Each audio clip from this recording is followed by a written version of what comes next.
Hey guys, Scott here and welcome to the Rogue Review. So today we're going to be talking about Fantastic Beasts and Where to Find Them. It's the first spin-off movie in the Harry Potter franchise. And so it takes place in 1920s New York, and it follows the character of Newt Scamander, who is sort of a magical beast collector. I laugh every time I say that. And he's got a suitcase full of these magical beasts, and he arrives in New York, and they escape, and now he has the journey to collect these magical beasts. So, Fantastic Beasts and Where to Find Them. Did I enjoy it? In places, yes. In places, I really dug this movie. In other parts, I was sort of lost. And I really let's get into the good stuff first. The good stuff is that this is a fun movie. There's a lot of fun to be had here, and there's some great characters. In fact, I wasn't too hot on Newt Scamander, played by Eddie Redmayne. I felt his characterization was a bit off, but that was okay. I was able to accept that a bit more because of the performance of the character Jacob. The actor's name, Dan Fogel, I believe it is. He was incredible in this role. He's a muggle, or nomad, as they call it in the States. As I said, it all takes place in New York, and he's sort of our eyes into this magical world. We're seeing the magic in New York through this character's eyes. And we have some female characters as well. We have Tina and Queenie, sisters, one of whom, Tina, used to be in Aura, and she's okay. Like Catherine Waterston, I believe that's the actress's name. She's a bit dry. There's not much to her, and a lot of my problems with the film come down to scenes that she's in that just feel like they're dragging on forever. But her sister, yeah, she's no pun intended, enchanting in this movie. Her dynamic with Dan Fogel's character Jacob is just incredible, and something really original for these films to really see, the magic world interacting with the Muggle world. Mostly it's, apart from the bits with Harry and his family with the Dursleys, it's usually held exclusively within the magic realm. So it's really cool to see them wandering about with a Muggle, and the Muggle being a main character is really cool. I know he's a nomad, but I like saying the word Muggle. Okay, so this movie, it succeeds in being this sort of fun, sort of action adventure type thing, with some really cool characters, as I've said, that you can really get into. But it fails in that it tries to be something beyond that. It tries to add something on top.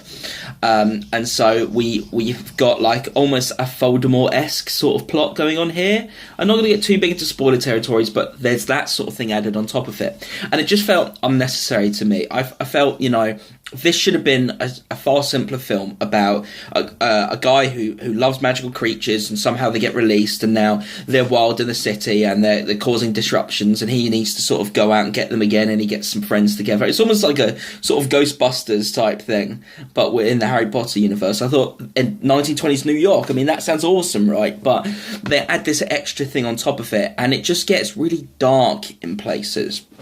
In places that feel really out of tone. There's a thing with this black memory pool type thing, and it went a direction I wasn't hot on, and I just felt this really it doesn't fit well with the fun adventure and magical creatures thing. And this film was filled with so many laughs, so to have the really dark bit that just felt, I'm not comfortable with this.